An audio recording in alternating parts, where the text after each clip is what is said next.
Mid week എവിക്ഷനിലൂടെ ഒരാൾ പുറത്തായിരിക്കുകയാണ്. എങ്ങനെയാണ് ഈ ഒരു എവിക്ഷൻ പ്രോസസ്സ് നടക്കുന്നതെന്ന് പറയാം. ആദ്യം തന്നെ വളരെ വെറൈറ്റി ആയിട്ടുള്ളൊരു എവിക്ഷൻ പ്രോസസ്സാണ്. ആരാണ് പുറത്തായതെന്ന് ലൈവിൽ നടക്കുമ്പോൾ തന്നെ നമ്മൾ അപ്ഡേറ്റ് ചെയ്യുന്നതാണ്. അത് കാണുന്നതിനായിട്ട് ചാനൽ ഒന്ന് സബ്സ്ക്രൈബ് ചെയ്യുക. ഫിനാലേക്ക് 3 ദിവസം ബാക്കി നിൽക്കെ മിഡ് വീക്ക് എവിക്ഷനിലൂടെ ഒരാൾ പുറത്തേക്ക് പോകുമെന്നാണ് പ്രൊമോയ്ക്കകത്ത് പറഞ്ഞിരിക്കുന്നത്. ഇവരെല്ലാവരും ഗാർഡൻ ഏരിയയിൽ നിൽക്കുകയാണ്. അങ്ങനെ ഗാർഡൻ ഏരിയയിൽ കുറച്ച് പ്രോപ്പർട്ടി ബിഗ് ബോസ് അറേഞ്ച് ചെയ്തിട്ടുണ്ട്. കളർ ബോംബുകളാണ്. അതായത് ഓരോരോ പെഡസ്റ്റലിൽ അവിടെയുള്ള ടോപ്പ് 7 മത്സരാർത്ഥികൾക്ക് 7 പെഡസ്റ്റലുകൾ വീതം ഗാർഡൻ ഏരിയയിൽ വെച്ചിട്ടുണ്ട്. അതിന് മുകളിലായിട്ട് ഒരേപോലെ ഇരിക്കുന്ന 7 കളർ ബോംബുകൾ ഓരോ പെഡസ്റ്റലിലും വെച്ചിട്ടുണ്ട്. ആ കളർ ബോംബിൽ ഓരോ ടൈമറൊക്കെ എഴുതിയിട്ടുണ്ട്. 1:50 എന്നുള്ള 1 മിനിറ്റും 50 സെക്കൻഡും ആയിരിക്കും.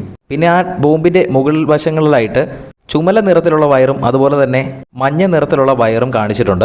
അതുപോലെ തന്നെ മത്സരാർത്ഥികളുടെ ഓരോരുത്തരുടെയും കയ്യിൽ ഓരോ പ്ലെയറും കൊടുത്തിട്ടുണ്ട്. അപ്പോൾ അവർ ആ വയർ കട്ട് ചെയ്ത് കഴിയുമ്പോൾ 7 കളർ ബോംബുകളിൽ നിന്നും 6 എണ്ണത്തിൽ നിന്നും പച്ച പുകയും ഒരെണ്ണത്തിൽ നിന്ന് മാത്രം ചുമന്ന പുകയും വരും. അപ്പോൾ ആ ചുമല പുക ഏത് ബോംബിൽ നിന്നാണോ വരുന്നത് അവർ പുറത്താകുന്നതാണ്. അങ്ങനെയാണ് ഈ ഒരു എവിക്ഷൻ കൃത്യമായിട്ട് നടക്കുന്നത്.